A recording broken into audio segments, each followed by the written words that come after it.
이제 우리 주몽시나 마치고 오늘 이제 고대가요. 이제 고대가요는 우리가 공무도화가를 할 건데 이 공무도화가 하기 전에 고대가요의 형식적인 특징을 조금 몇 가지 조금 찍고 넘어갑시다. 이 고대가요는 너희 봐봐. 이 이전에가 있었다 하더라도 우리가 지금 배우질 않아 얘들아. 그지? 이 고대가요의 특징을 조금 알면 좋을 것 같아. 일단 처음부터 시를 썼을까 사람들이?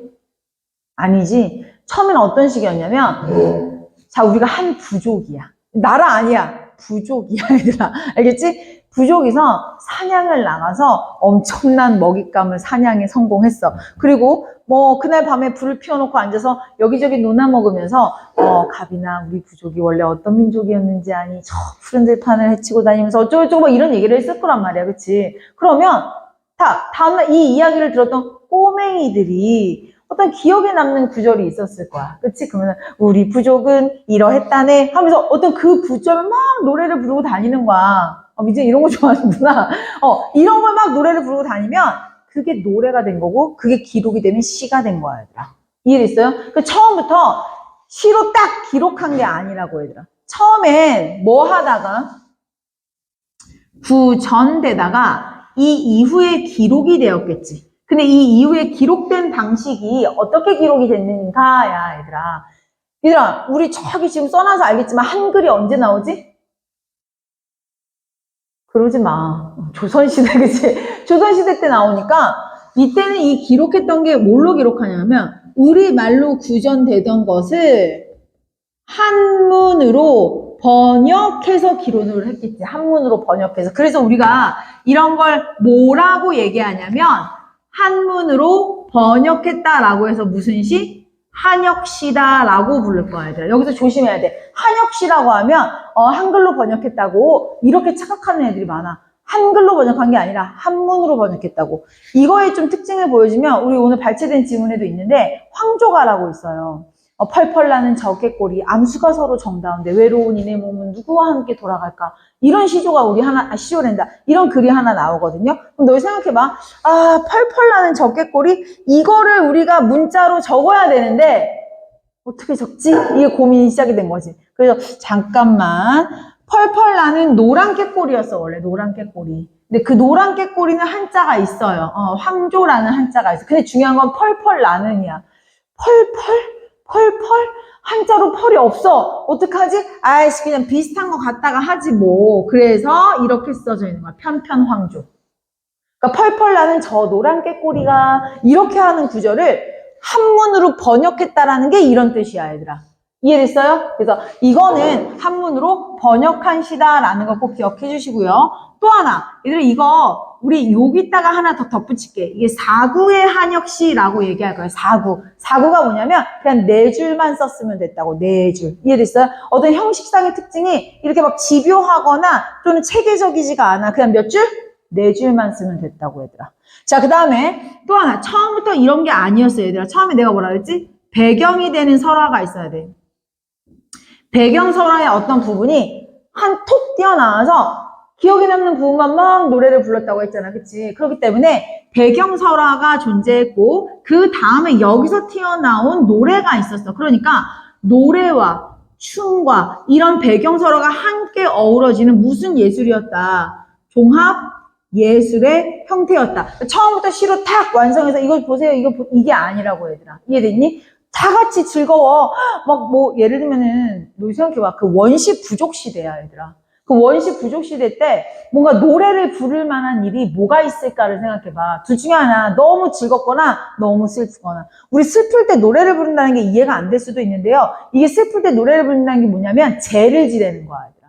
너희 왜 그 무당 굿하는 거 생각해봐. 무슨 연불 외우듯이 막 리듬이 있단 말이야, 얘들아. 그치? 이해됐어요? 그래서 요런 고대 가요는요, 처음부터 시로 존재한 게 아니라 이런 배경설화가 존재했고 춤과 노래의 종합예술의 형태로 존재하다가 이렇게 구전되던 것들이 네 줄짜리 한문으로 번역된 시로 탄생한 게 바로 고대 가요다라고 생각을 하시면 되는 거예요. 이해됐어요? 그래서 처음부터 개인적인 얘기를 안 줘. 내가 방금 그랬지. 얘들아, 이거 다 어떻게 했다고? 집단적이었어, 집단적.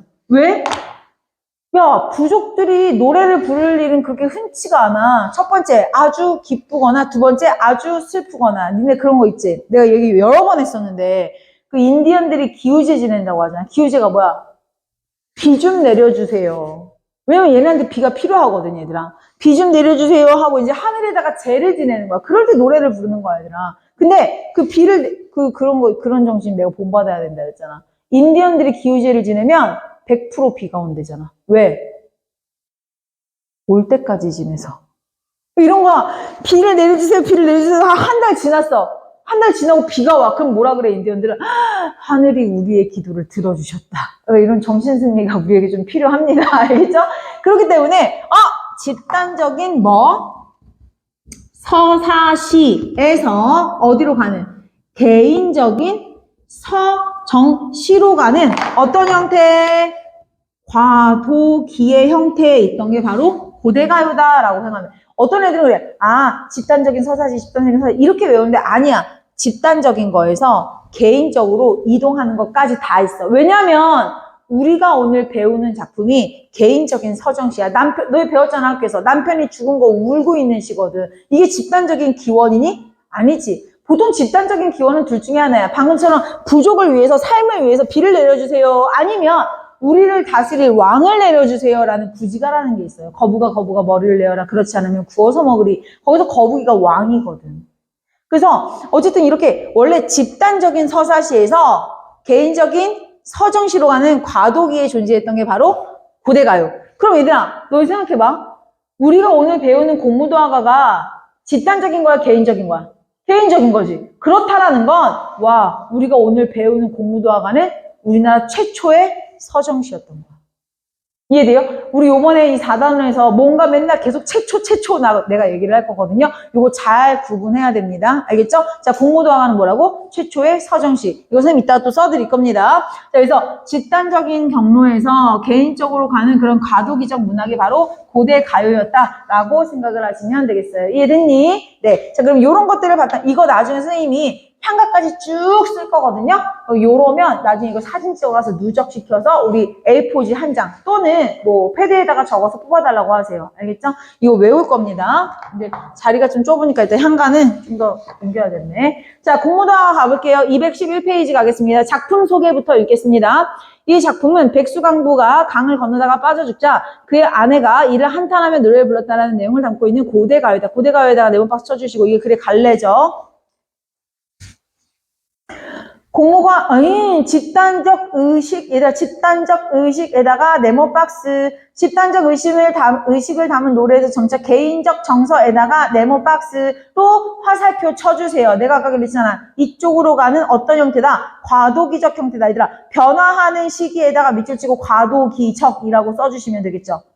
과도기적 작품이기 때문에 건국신화로 대표되는 민족전 집단 서사시가 개인적인 서정시로 변모하는 과도기적, 나와 있네요. 과도기적 양상에다가 물결로 이해할 수 있는 작품이다. 또한 이 작품을 통해서 이별과 죽음에 대한 당시 사람들의 정서와 세계관을 살펴볼 수 있으며 우리 민족의 전통의 정서인 한. 얘들아, 한은 우리 민족의 전통 정서라고 써있어. 얘들아, 밑줄 칠게요. 한이 언제 생기는 거냐면요. 그거야. 하고 싶은 거 못하게 할 때, 먹고 싶은 거 못 먹게 할 때, 만나고 싶은데 못 만나게 할 때. 이해됐어요? 우리 민족은 그래서 한의 나라야. 왜? 6.25 생각해봐. 먹고 싶은 게 너무 많아. 하지만 먹을 게 있어? 없어? 없어. 그래서 미군 부대 쓰레기통을 뒤졌지. 그래서 나온 게 뭐야? 소세지, 치즈 이런 거 다 김치에 넣고 막 끓인 거야. 그래서 만들어진 게 바글바글 김치 뭐였니? 그래, 잘했어. 부대찌개 한의 음식이라고 내가 여러 번 말했었잖아, 그치? 그리고 얘들아, 만나고 싶은데 못 만나. 누구? 우리 아빠 어디 가서 북에 계셔. 우리 6.25 때 이렇게 이산 가족 됐어. 이런 거. 그래서 우리나라 민족의 전통의 정서는 바로 한이라고 얘기를 하는 거고요. 자, 한의 정서를 대표할 수 있는 어떤 구절이 있어. 우리나라 문학 중에. 어찌하랴, 어찌할꼬. 이거야, 얘들아. 여기서, 자, 이거 하나만 체크할까? 자, 우리 전통의 정서인 한에다가 밑줄 쳤죠. 거기다가 씁시다. 체념. 한은 체념이야. 거기다가 쓸게요. 어찌하랴. 그러니까 체념 때문에 한이 생기는 거거든?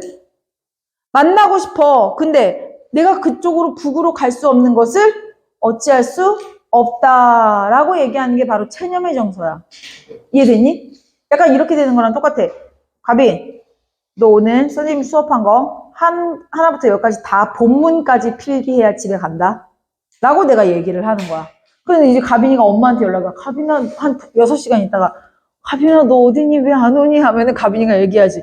엄마, 선생님이 이거 다 하고 가래. 나도 어쩔 수 없어. 라고 얘기를 하지. 어쩔 수 없어라는 의미는 뭐예요? 체념이야.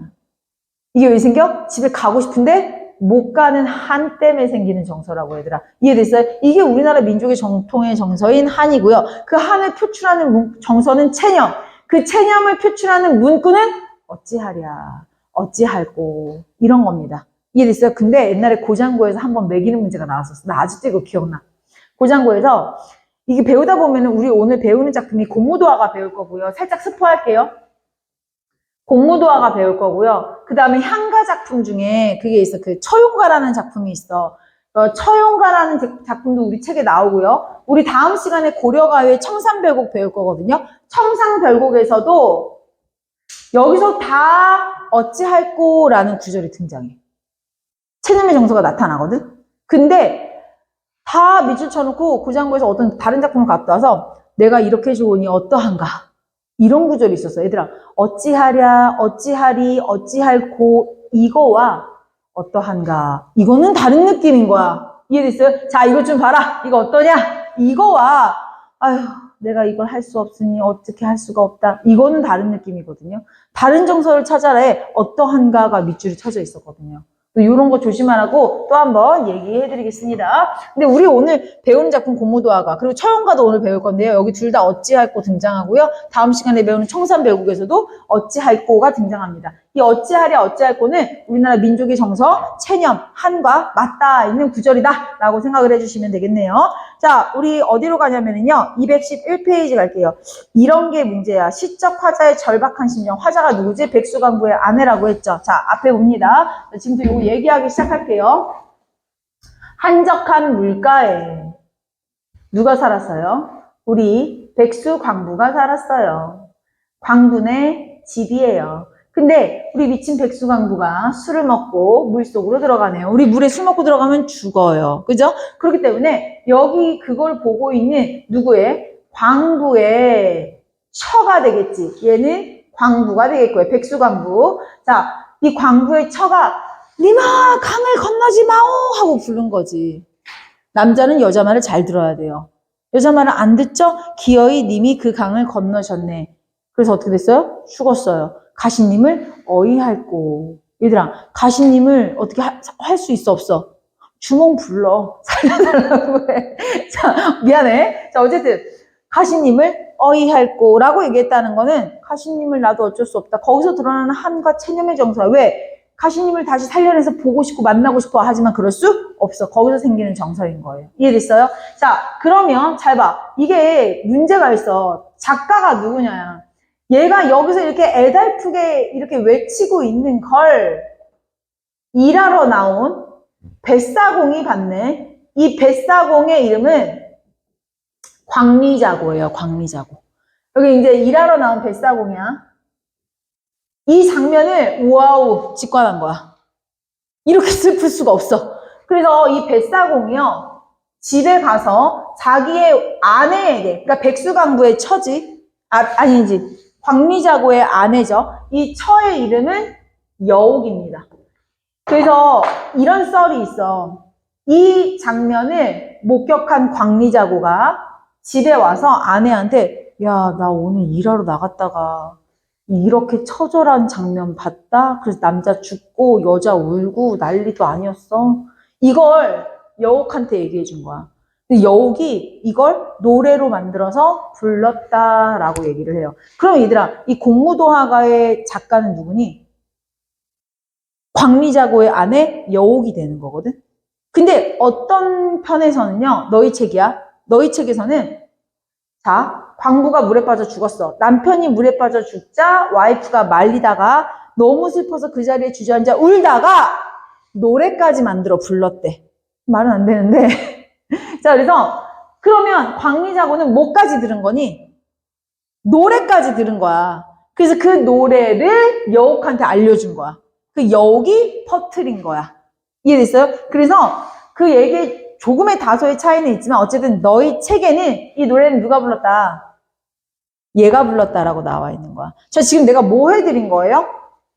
배경설화 훑어준 거지, 얘들아, 배경설화. 그래서 여기서 고무도화가의 어떤 고대가요의 특징 첫 번째, 뭐가 있다? 배경설화가 있다 해결이 된 거고요. 또 하나, 이 작품은 집단적인 거에서 개인적으로 흘러가는 시기의 글이라고 했는데, 오케이, 개인적인 서정시가 나왔으니까 얘가 바로 최초의 서정시가 된다는 겁니다. 내가 여기서 하나 까먹었는데 미안해, 얘들아. 이거 하나만 할게. 집단적이라는 거에 이런 성격이 있어요.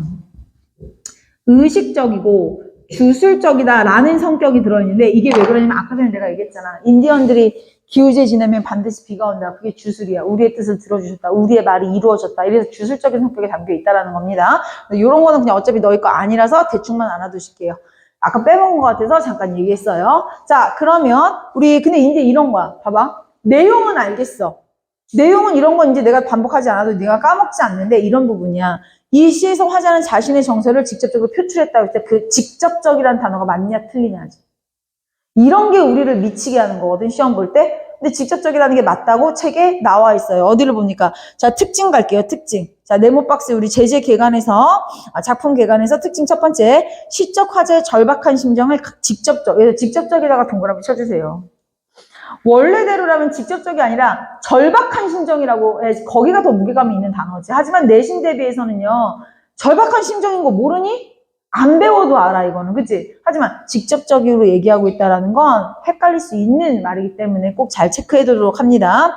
자, 그러면 또 하나. 물의 상징적인 의미를 중심으로 시상을 전개했다라고 얘기했는데요. 이 물의 상징적인 의미.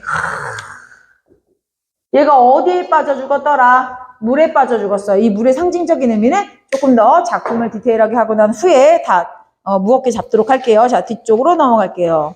자, 공모도화가 가겠습니다. 얘들아, 우리 제목부터 한번 훑어볼까요? 공에다가 자르고. 공은요, 너희 그런 거 들어봤지? 충무공 이순신 장군. 이런 말 들어봤죠? 충무공. 충무공 할 때 공이야. 그 공이 뭐냐면 2인칭을 아주 높여 부르는 말이라고 생각하시면 돼요. 그러니까 남편을 높여 부르는 거죠. 2인칭 높임이라고 쓰세요. 무가 원래 없을 무자인데, 이 없을 무자에서 여기서 이제 금지하다라는 뜻으로 받아주시면 되고요. 여기 무에서 자르세요. 금지. 도하에서 자릅니다.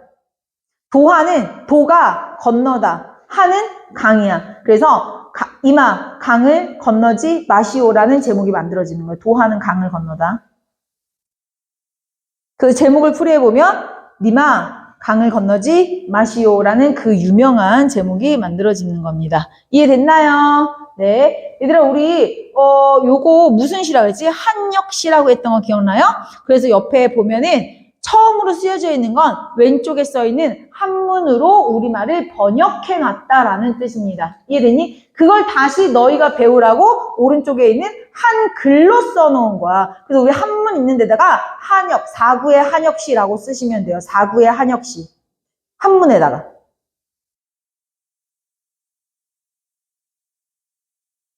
사구의 한역시. 자, 그러면 이제 내용으로 들어가 봅시다. 이마 하고 불렀어. 근데 이미 대답 안 할 거다, 얘들아. 이거 말건투 도노법 쓰시고요. 이마 그 물을 건너지 마시오. 자, 지금 여기다가 쓸까요? 만류. 지금 말리고 있어요. 하지만 임은 끝내 물을 건너셨네. 자, 여기서 조심할 거. 임은 물을 기어이 건넜거든요. 근데 여기에 들어있는 말은 뭐야? 내가 건너지 말라고 했는데 기어이 건넜단 말이야. 그럼 여기에 뭐가 들어있냐면 약간의 원망의, 쓰지는 마. 원망의 정서가 들어있다고 보시면 돼요. 근데 나는 이거 사실 내가 먼저 나갔으면 학교에서 좀 체크해오라고 얘기하려고 그랬거든. 내가 늘 말하는 거 있죠. 이별의 정한을 다루는 우리 고전 작품들을 볼 때, 또는 현대 작품을 봐도 마찬가지예요. 이별을 소재로 해서 다루는 글을 볼 때요. 이 사람이 그냥 그 사람에 대해서 슬퍼만 하고 그리워만 하는가, 아니면 그리움이 너무너무 깊어져서 원망까지 가는가, 되게 중요한 포인트라고 얘기했었거든요. 나는 여기에서 원망이 드러난다라고 생각하는 사람이야, 얘들아. 왜냐면 내가 가지 말라고 했는데 기어이 그걸 건넜냐? 이거거든, 얘들아. 이해됐어요? 나는 원망이라고 생각하지만 학교에서 혹시 얘기했니?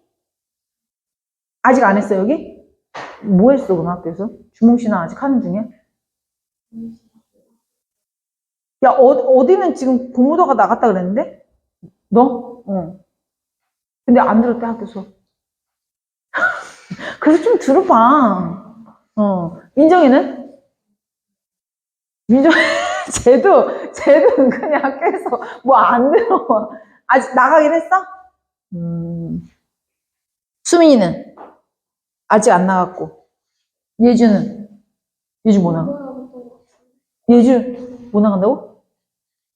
어이 모드동 간다고? 어이 모드동 간다고? 어이 모드동 간다고? 건너뛴 거 아니면 거기까지 다 한 거야? 이걸 안 했고 주목하고 그리고 또 다른 쌤은 아예 뒤에를 그럴 수 있지. 어? 아무튼 요거에서 원만까지 가는지는 체크할 필요가 조금 있어서 아직 진도 안 나간 사람들 있으면 학교에서 이거 만약에 얘기 안 해도 학교 선생님한테 가서 슬쩍 한번 체크해보면 좋을 것 같아요. 원망 드러나냐 안 드러나냐. 자, 임은 끝내가 기어이 그 물을 건너셨네. 물에 빠져 돌아가시니 가시님을 어찌할꼬. 얘들아, 어찌할꼬에다가 물결 치시고요. 여기가 뭐예요? 한, 체념. 자, 그리고 또 하나, 우리 물이 가지는 의미에 대해서 하나 할게요. 잘 봐. 물에다가 첫 번째 이렇게 써있다. 뭐, 이별, 슬픔, 단절, 사랑 등이 담겨있다라고 했는데, 이게 되게 쿨한 선생님들은요, 야, 여기 있는 물은 다 이거야! 라고 얘기해버렸는데, 얘들아, 이거 우리 네 줄 중에서 물이라는 단어가 총 몇 번 나오냐면, 3번 나와. 조금 까다로운 선생님들은 이 1, 2, 3행에 나오는 물에 대한 의미를 좀 디테일하게 나누는 선생님들도 있거든. 나눴니? 그거 중요해. 알겠지? 그럼 선생님이 그거 좀 나눠드릴게요. 첫 번째 나오는 물은요. 걱정과 사랑이 담겨있는 거야. 걱정과 사랑. 걱정과 사랑. 건너지 말라는 거야, 얘들아. 첫 번째 물에다가 걱정, 사랑이라고 쓰세요. 걱정, 사랑. 두 번째 물, 건넜어, 뭐야. 슬픔이야. 이별이야, 얘들아. 이별 슬픔이라고 쓰세요. 자, 세 번째 물 갈게요. 세 번째 물. 얘들아, 세 번째 물 봐봐. 물에 빠져. 아까는 물을 건너간 거고요. 지금은 물에 빠져 돌아가셨어요, 얘들아. 그럼 여기 세 번째 물은 뭐예요? 죽음, 단절. 단절이 뭐야? 다시 만날 수 없다라는 거야. 그래서 이거를 딥하게 하는 선생님들의 경우에는요, 이 물의 의미를 1, 2, 3행마다 이렇게 다 잘라서 디테일하게 하니까 잘 체크해 놓으시면 되겠습니다. 이해됐니? 그리고 또 하나, 선생님이 아까 전에 그랬어. 아까 우리 제시계간 앞에 봤을 때 화자가 자신의 심정을 직접 표출한다고 써놨잖아. 근데 사실 우리는 이런 선지가 나왔을 때 화자가 자신의 심리를 직접적으로 표출하고 있다. 그럼 우리 뭘 찾지? 슬프다, 기쁘다 이런 단어를 찾지 않아요? 근데 우리 지금 작품에 그런 단어 있어, 없어? 없어. 그래서 내가 얘기하는 건 니네 교과서에 의해서 내가 짜집기를 해보면 어찌할꼬 부분인 거야. 어찌할꼬 부분이 체념의 정서를 직접 표출했다라고 얘기하는 거야, 이 책은 지금. 이해됐어요? 그래서 학교에서 공무도화가 아직 안 배우신 분들은요, 두 번째 줄에서 원망의 정서가 드러난다고 봐도 괜찮은지. 자, 두 번째, 이 마지막 어찌할꼬 파트가 정서를 직접 표출했다고 할 수 있는지 그 두 가지가 꼭 체크 포인트가 됩니다. 됐나요? 네. 하지만 이 책에 따르면 정서를 직접 표출했다고 할 만한 장소가 그 어찌할꼬밖에 없어요, 얘들아. 이해됐니? 네, 요렇게 이해하시면 되겠습니다. 자, 물의 상징적 의미는 선생님이 조금 디테일하게 나눠주기는 했는데 이게 원형적 상징도 한번 선생님이랑 살펴볼 필요는 있을 것 같아서 212페이지에 이 작품에서의 물의 의미라고 이렇게 오른쪽 사이드에 좀 긴 텍스트가 하나 있어요, 얘들아. 거기 선생님이랑 좀 같이 읽도록 할게요. 예술에서의 물은요, 이 작품뿐만이 아니라 예술에서의 물이야. 예술에서의 물은 이승과 저승을 가르는 경계, 삶과 죽음, 정화 혹은 정화를 통한 재생, 그리고 생명과 삶의 원천, 충만한 사랑 등의 다양한 의미의 원형적 상징으로 활용이 된다. 이 작품에서 임은 물에 빠져 죽게 되면서 화자와 이별하게 되는데 따라서 물은요, 삶과 죽음의 경계, 화자, 임과 단절. 얘들아, 삶과 죽음의 경계 밑줄, 단절, 이별, 슬픔 밑줄. 그리고 일행의 물은요, 그것을 건너지 않기를 바라는 화자의 바람, 사랑, 걱정 등이 담겨있다. 얘들 선생님이 사랑이라는 글자 하나 안 넣어줬네요. 우리 첫 번째 물에다가 사랑 추가해 줄까요? 첫 번째 물, 우리 그 시에서 첫 번째 물에 있어? 내가 했어? 되게 걱정이야. 아, 바람을 안 해줬구나, 그러면? 그럼 바람 써줄게요. 오케이. 자, 그럼 요 정도 하면은 이제 우리가 됐는데, 213페이지에 우리 포인트 2번 한 번만 볼까요? 포인트 2번. 1이행의 정서 변화. 자, 1이행은요, 어이구, 근심, 걱정, 불안, 초조, 이렇게 써있는데, 3, 4행은 뭐예요? 체념 나와있죠. 절망, 한탄 나와있죠. 정서 변화에다가 별표 치고 알아둡니다. 그래서 이거를, 나는 너희가 어차피 본문 필기 외울 거잖아, 우리, 그치? 그 본문 필기 외울 때 이거를 싹 갖다가 이렇게 이제 어떻게 써놓으면 될까 하냐면, 1, 2행 묶어주고요. 뭐, 불안함? 걱정? 이렇게 써주면 3, 4행을 묶어주고요. 절망, 체념, 한탄 써주면 딱 되지 않을까? 그럼 필기가 거기에 쏙쏙 들어가는 게 되겠죠. 됐나요? 자, 우리 214페이지로 넘어가겠습니다. 214페이지에서는요, 1번의 괄호 1번은 조금 의미는 없어요. 남편이 어떤 사람이냐, 말 안 듣는 말 안 듣는 못된 남자다. 라고 가시면 되겠고요. 괄호 2번 방금 했기 때문에 얘기 안 할게요. 자, 우리는 2번의 괄호 1번을 좀 보겠습니다. 2번의 괄호 1번. 다음 글을 참고하여 한국문학사에서 공무도화가의 가치. 자, 원시 및 고대 초기의 시간은 집단에다가 밑줄. 집단이 공유하는 정서를 담은 노래였다. 또 국중 대회와 같은 집단적인 행사에 주로 불렀기 때문에 이러한 노래는 주술, 밑줄, 제의적 밑줄. 주술이나 제의가 이런 거죠. 의식적이고 주술적이다. 이런 얘기입니다. 이런 요소가 발견되기도 한다. 까지 끊어. 그러다가 시리가 흘러서 점차 얘들아 개인에다가 밑줄. 얘들아 우리 첫 번째 집단이라는 글자에서 개인이라는 글자로 쫙 화살표 연결. 그 다음에 과도기라고 쓰셔야죠. 이러한 노래는 개인의 고민이나 정서가 담겨있다. 자, 이 작품은 자 예시답 읽겠습니다. 초록 색깔. 물을 건너라는 임을 말리다가 실패하고 그 결과로 이미 죽음에 이르자 안타까워하는 시적화제의 마음을 드러내고 있다. 이 노래는 개인이 항의하는 노래일 가능성이 높고 개인의 고민과 정서를 담은 것이라고 이해할 수 있다. 이로 보아서 얘들아 여기서부터 우리 현관펜 갈까요? 공무도화가는 우리 고대 문학에서 개인과 서정시의 출연 사례로 해석에다가 현관펜. 거기다 그냥 간단한 말로 한마디 툭 던지면 돼. 최초의 서정시라고. 공무도화가는 최초의 서정시입니다. 자, 물이 가지는 상징적 의미. 상징적 의미는 뭐야? 그냥 물에서 이별한다라는 뜻이에요. 우리 정지상의 송인이라는 작품 기억나니 혹시? 정지상의 송인은 어떤 내용이냐면 내가 언덕에 서 있는데 물을 보면서 이게 대동강이야, 대동강. 대동강에서 이제 님과 이별한 슬픔을 생각하며 우는 거야. 근데 이 사람이 얼굴 크게 그려야 돼. 여기서 울고 있어. 근데 이 눈물을 좀 그림이 징그럽죠? 내 눈물을 대동강에 맨날 여기 와서 이별의 눈물을 흘리니까 대동강이 마르지 않겠다 하고 약간 과장해서 표현하는 시예요. 그래서 이게 정지상의 송인이라는 작품인데 어쨌든 여기서 가지는 물의 의미는 이러하게 원형적 상징으로 이별. 근데 이게 물이 되게 웃겨. 아까 전에 나왔지만 물의 원형적 상징은요.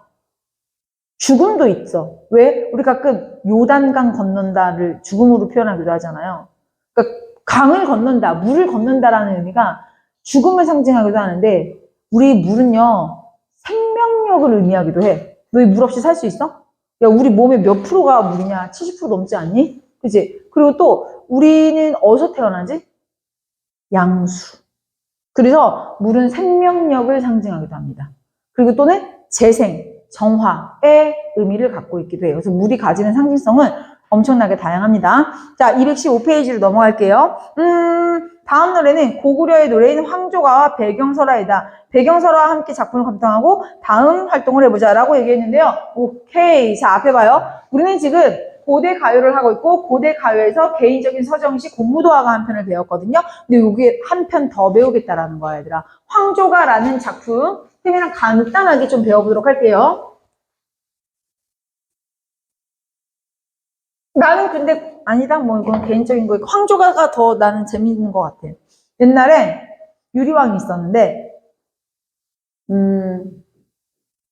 유리왕이 처가 둘이 있었어. 화희랑 치희. 근데 이 치희가 다른 나라 사람이야. 근데 이제 유리왕이 치희를 엄청 예뻐한 거지. 그러니까 이제 화희가 질투가 나가지고 저것을 내가 어떻게 하면 이렇게 노리고 있었는데 어느 날 유리왕이 사냥을 떠나요. 사냥을 떠났을 때 자리를 비우니까 화희가 치희한테 가서 굉장히 모욕적인 말을 해. 약간 좀 차별적인 발언, 뭐 니네 나라로 가버려라 꺼져라 뭐 이렇게 얘기를 해버린 거야. 치희가 자존심이 확 상해가지고 지네 나라로 떠나버려. 그 소식을 사냥터에서 들은 거야. 멋있어. 사냥터에서 그 얘기를 듣자마자 말을 달려서 치희네한테 가. 근데 거기까진 좋았는데 아씨 가면 데리고 와야지. 치희가 안 와. 싫다 그래. 그래서 유리왕이 자기 치희를 데리러 갔지만 데려오지는 못하고 혼자 외롭게 쓸쓸히 돌아오는 장면이 바로 요 시야. 그래서 얘기를 하지. 자, 앞에 봅니다. 이렇게 딱 계속 이렇게 바위에 앉아있어. 바위에 앉아있는데, 여기서 잠깐 쉬는 거야, 잠깐. 근데 이렇게 나무가 있어, 나무가. 근데 나무에,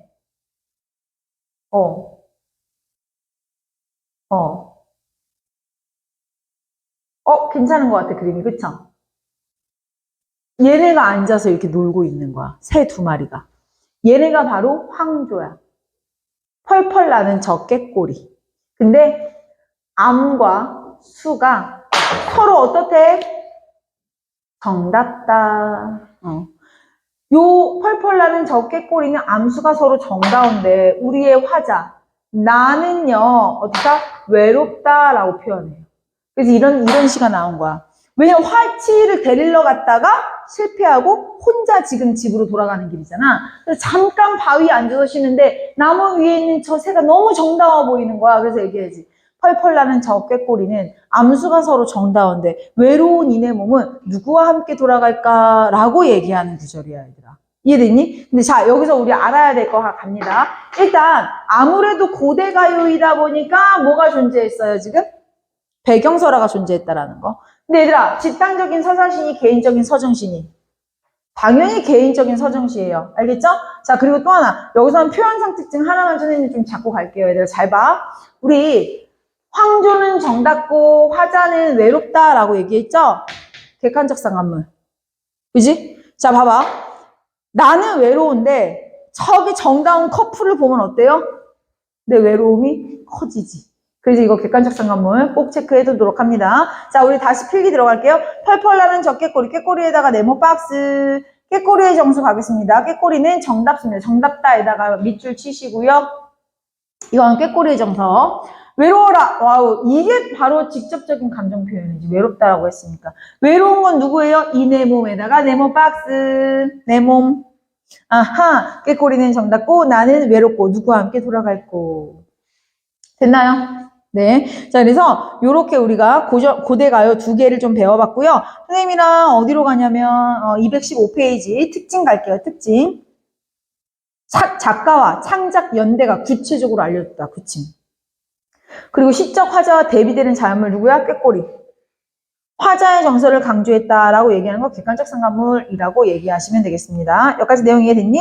자, 우리 동그라미 바로 1번 가볼게요. 공무도화가와 황조가의 시적 화자가 처한 상황과 공통점과 차이점. 자, 공통점 가겠습니다. 이별에다가 동그라미 치시면 되고요. 자, 황조가 가겠습니다. 황조가, 자, 말을 이렇게 써놨어. 공무도화가부터 가자. 공무도화가에서는요, 이미 죽었기 때문에 얘들아, 재회 불가능에다가 밑줄. 하지만 황조가는 재회 가능에다가 밑줄. 자, 이렇게 공무도화가 황조가와 같은 고대 문학작품이 오늘날에도 감동을 준다면 그 까닭은 뭐냐라고 얘기했네요. 얘들아, 우리 밑줄 칠까요? 사랑과 이별은 인간의 보편적인 감정. 시공간 초월. 보편적인 감정은 항상 시공간을 초월해서 전승되기 때문에 공감을 불러일으키기 때문에 오늘날에도 잘 배울 수 있는 겁니다. 여기까지 내용 이해됐나요? 네, 요렇게 하면은 우리가 공무도화가까지 맞춰보도록 하겠습니다. 이해됐니? 네, 수민아, 요거 한번 꺼주세요. 아예 끄시면 됩니다. 페이지가 안 써 있어서 동그라미 그려져 있는 데에다가 1페이지, 그 뒷장에다가 2페이지 써주시면 됩니다. 선생님, 자, 앞에 보세요. 요거, 너희 요번에 작품을 보면은요, 객관적 상관물도 나오고, 감정이입의 소재도 나오기 때문에 요거 잘 구분 지어 볼게요. 사실 이걸 구분 짓는다라는 것 자체가 조금 우습긴 해. 잘 봐. 객관적 상관물과 감정이입은 요런 관계야. 선생님, 그것도 그림으로라도 표현을 좀 해놨는데, 이 둘은 이런 관계를 가지고 있으니까 원래 구분을 지을 수 있는 대상이 아니야. 맞지? 왜? 감정이입은 객관적 상관물을 안에 있잖아. 그러면 얘네들의 공통점은 뭐냐면 객관적 상관물이든 감정이입이든 어떠한 대상을 통해서 화자의 정서를 부각시켜준다라는 거. 이게 공통점이거든. 그러면 차이점을 얘기하기 전에 감정이입만 먼저 좀 설명을 해볼게. 감정이입은 뭐냐면 화자의 정서를 대상에게 투영시키는 거야. 얘들아, 화자의 정서를 대상에게다가 집어넣는 거니까 화자와 대상의 정서가 순간적으로 일치한다고 볼 수가 있거든. 이게 되게 웃긴 얘기야. 지금부터 여기다가 선생님이 얘기를 해볼게. 객관적 상관물과 감정이입을 만약에 구분짓는 문제가 나온다면 객관적 상관물은 화자와 대상의 정서가 불일치할 수도 있어. 근데 감정이입은 화자와 대상의 정서가 일치한다는 거야. 근데 사실 선생님이 지금 여기다가 파랑 색깔로 쓴 거는 좀 말이 안 돼. 구분을 좀 지어드릴게요. 자, 얘네들의 공통점 뭐라 그랬지? 어떤 대상을 통해서 화자의 정서를 부각시키는 거. 그럼 지금 여기다가 빨간색으로 쓴 거는요, 100% 맞는 이론이야. 근데 이 100% 맞는 이론을 보면 감정이입과 객관적 상관물은 절대 구분을 지을 수 없는 애들이야. 근데 우리 문학에서 가끔 구분을 지으라는 선생님들이 계셔. 근데 이건 잘못된 거야.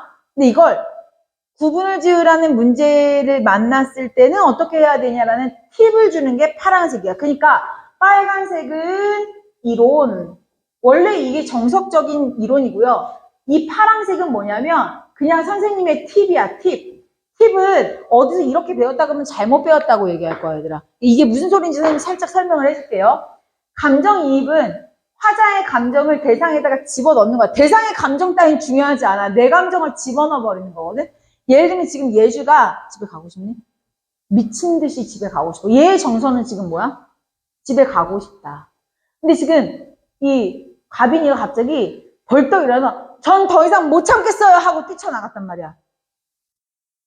그럼 예주가 생각하기에 예주가 자기도 뛰쳐나가고 싶었는데 예주의 이 뛰쳐나가고 싶은 마음이 어떻게 되니? 저 가빈이로 인해서. 이때야 나도 나갈까? 이런 마음이 들지 않겠어요? 이해돼요? 다 봤니? 가도 돼도. 근데 이렇게 되는 거. 그럼 봐봐. 사실 가빈이는 화장실을 가고 싶었었던 걸 수도 있어. 그러니까 가빈이의 진짜 얘가 못 참겠어요 하고 뛰쳐나간 게 정말 얘가 어떤 심리였는지 알아 몰라? 몰라. 근데 예주가 봤을 때 지가 집에 가고 싶으니까 쟤도 나처럼 집에 가고 싶었나 봐. 나도 지금이야 뛰쳐나갈까? 이렇게 돼버리는 거라고 얘들아. 그러니까 잠시나마 예주의 심리를 누구한테 집어넣은 거야? 가빈이한테 집어넣어버린 거야. 이게 감정이입이야. 그래서 예주의 집에 가고 싶은 마음이 막 올라가는 거지. 그래서 가빈이가 뛰쳐나간 후에 예주가 이때다 하고 나도 뛰쳐나갔는데 내가 탁 막고 있어. 어딜? 못 간다. 하면 잘 봐. 나는 지금 얘 정서를 여기다 집어넣을 수 없지. 근데 나 때문에 이 집에 못 가게 막고 있는 나 때문에 집에 가고 싶은 예주의 마음은 어떨까? 이때 막 몸싸움 일어나는 거야. 비켜요 하면서 이제 이것도 감정이입이 이거는 객관적 상관물이 되는 거야. 다른 예를 한번 들어볼게요. 모태솔로야. 예를 들어서 모태솔로가 크리스마스 때 영화관에 가서 그거부터 잘못한 거야. 왜 크리스마스 때 집구석에 있어야지 영화관에 왜 가냐고. 근데 자 이렇게 되는 거야. 영화관에 갔는데 어떤 남자가 혼자 와 있는 거야. 혼자서. 그래서 예주가 생각하지? 쟤도 나처럼 외롭게 혼자 크리스마스 지내나 봐. 아니야, 한 10분 있다가 여자친구가 오는 걸 수도 있어. 근데 그 순간만큼은 예주가 그 남자한테 자신의 감정을 넣은 거야, 얘들아. 그럼 저 남자는 객관적 상관물이야, 감정이입이야? 감정이입이야, 얘들아. 근데 사실 이 빨간색으로 보자면 모든 감정이입은 뭐에 속해요? 객관적 상관물에 속해요, 얘들아. 근데 그걸 꼭 굳이 구분지어라 하는 선생님 때문에 이걸 갖고 온 거야. 여기 한번 볼까요, 황조가? 잘 봐. 나 지금 어떤 상태야? 나 외로워. 근데 저기 있는 새 두 마리 있지. 야, 저 새 두 마리는 그냥 앉아있는 걸 수도 있어. 근데 누구 눈에는 정답게 보이는 거야? 내 눈에 정답게 보이는 거야. 근데 자, 이런 경우에는 내 감정을 넣었다고는 할 수 있어? 내 감정 넣었다고는 할 수 없어. 내 감정을 넣으려면 쟤네도 외롭게 보여. 이렇게 돼야 되거든. 쟤네는 근데 어떻게 보이니? 내 눈에 정답게 보여. 하지만 저 정답게 보이는 커플로 저 새도 짝이 있는데 나는 짝이 없네. 이렇게 돼버리니까 내 외로움이 더 커지는 건 마찬가지인 거지. 이해됐어요? 무슨 얘기인지? 이래서 얘네는 감정이까지는 안 돼. 얘네는 뭐가 되는 거야? 객관적 상관물은 되는 거야. 이해돼요? 무슨 얘기인지? 요거를 잘 잡아놔야 돼. 요거 무슨 얘기인지 알겠니, 얘들아? 네. 감정이입은 되진 않아. 얘는 하지만 객관적 상관물은 될 수 있다라는 얘기야. 하지만 모든 감정이입은 객관적 상관물이 될 수 있다라는 얘기죠. 그럼 자, 지금부터 잘 봐. 이거를 남동 선생님들이 정말 제대로 가르치셨더라고. 선생님이랑 똑같이. 원래 구분을 짓는 게 아니다. 객관적 상관물이든 감정이입이든 화자의 정서를 올려주는 건 똑같다. 이렇게 가르쳐 준 거야. 예를 들어 이거 봐. 내가 지금 너무 배가 고파. 근데 저기서 누가 삼겹살을 이만큼 구워 먹고 있어. 내 배고픔이 어떻게 되니? 극대화돼. 더 배고프잖아. 그럼 이게 뭐가 되는 거야? 객관적 상관물. 하지만 저 사람들도 배고프겠다. 감정이입은 안 되지. 이해돼요? 자, 근데 예주 배에서 꼬르륵 소리가 났어. 배탈 난 걸 수도 있어. 근데 내가 순간적으로 이렇게 되는 거야. 쟤도 배고픈가 봐. 이러면 내 감정을 쟤한테 집어넣은 거지. 쟤도 배고파. 나도 배고파. 나의 배고픔이 더 커져서 감정이입 될 수 있는 거야. 근데 예주는 감정이입물이자 객관적 상관물도 될 수 있는 거예요.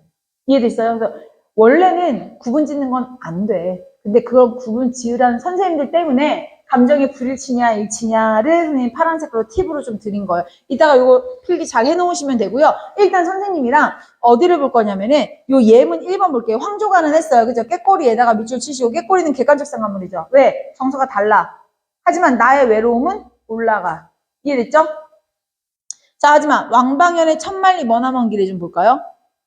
이게 단종을 유배 보내고 돌아오는 길에 쓴 작품인데 봐봐. 천만리 머나먼 길에 고은님을 잃었어. 고은님과 헤어졌어. 내 마음 둘 데 없어 내가에 앉아있으니 저 물에다가 네모박스 쳐봐.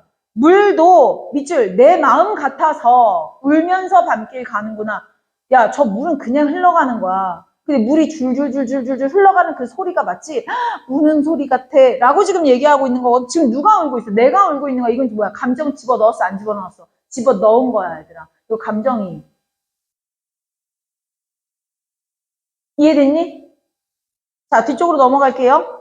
자, 뒤쪽에 넘어가시면 백석의 엿은 보겠습니다. 니네가 한번 이제 이거 한번 해볼까? 잘 봐. 맨 마지막 년 봐봐. 맨 마지막 년. 산꿩 네모박스 쳐. 산꿩도 서럽게 울은 슬픈 날이 있었다. 얘들아 이거 감정이입이니까 객관적 상관물이니까 산꿩이 서럽게 울었대. 지금 슬픈 거 나다 얘들아. 산꿩은 그냥 운 거야 얘들아. 그 소리가 슬프게 들리는 건 내가 슬프게 들리는 것 뿐이라고. 그래서 이것도 감정이입. 근데 내가 그랬지. 감정이입이든 객관적 상관물이든 둘 다 객관적 상관물이라고. 왜? 어떤 대상으로 인하여 화자의 정서를 크게 만들어주잖아. 이거를 제대로 가르쳐 주신 것에 대한 반증이 뭐냐면 그 밑에다가 선생님 갖다 놓은 문제가 있을 거예요. 이 문제가 뭐야? 그 남동고 2024년 거. 남동고 2학년 이거 실제로 기출 출제됐던 건데 우리 이거 배우고 나서 얘를 완전 나이스였는데 얘 이 시험 문제가 우리 학원 지금 다니고 있거든요. 남동고 3학년에. 예, 이거 한 문제 틀렸어요. 이 시험에서. 정말 근데 쌍욕을 그렇게 욕을 먹을 수가 없어. 왜냐면 니네 지금 얘 시험지에 그림 그려놓은 거 봐봐. 이 그림 그려놓은 거 우리 지금 프린트 공부한 거 떠올린 거 안 떠올린 거야? 지금 떠올린 거거든? 근데 틀려왔어. 지금 잘 봐. 여기 산껌 나온 거지. 감정이입이라고 쓰시고요. 천만리 뭐너무 야 이것도 나온 거지. 완전 나이스였거든요. 이것도 감정이입이지. 헐헐하는 적기꼬리 이것도 객관적 상관문 써보세요. 그리고 마지막 5번 가볼까요? 방 안에 있는 촛불이 누구와 이별하였기에 겉으로 눈물 흘리고 속 타는 줄 모르는가. 저 촛불도 얘들아 촛불에다가 네모박스 쳐. 촛불도 밑줄 쳐. 나와 같아서라고 얘기하네. 그럼 얘들아 이건 감정이입이야 객관적 상관문이야. 감정이입이라고 쓰세요 일단. 그러면 잘 봐. 이 정답이 3번이거든요. 3번이라고 정답 써놓으시고요. 그러면 이런 거야. 이 선생님은요, 지금 선생님이랑 똑같은 거지. 객관적 상관물이든 감정이입이든 어쨌든 효과는 뭐야? 대상을 통하여 화자의 정서를 크게 만들어준다라는 거야. 이해됐니? 그걸 안 하고 있는 게 딱 3번이었거든. 이해됐어요? 그렇기 때문에 이렇게 원래 구분을 지어서는 안 되는 이런 문제가 나올 수가 있어요. 근데 정말 치사한 선생님들은요. 이걸 이렇게 만들지 않고요. 만약에 얘들아 선생님 봐봐. 3번이 없다고 쳐봐. 그럼 누구 혼자 다르니? 꾀꼬리 혼자 다르지 않아요?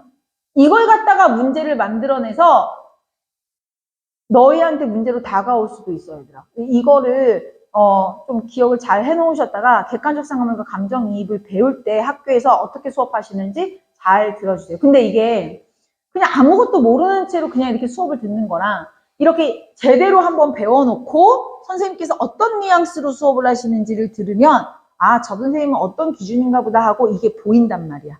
이해됐니? 그래서 요거 참고로 하시면 되겠습니다. 객관적 상관문과 감정이 원래 구분 지을 수 없어. 하지만 우리 꾀꼬리 내 감정을 집어넣었다고는 할 수 없어. 이해됐니? 네, 요렇게 가시면 되겠네요. 자, 요 프린트는 옆으로 놔두시면 되겠습니다.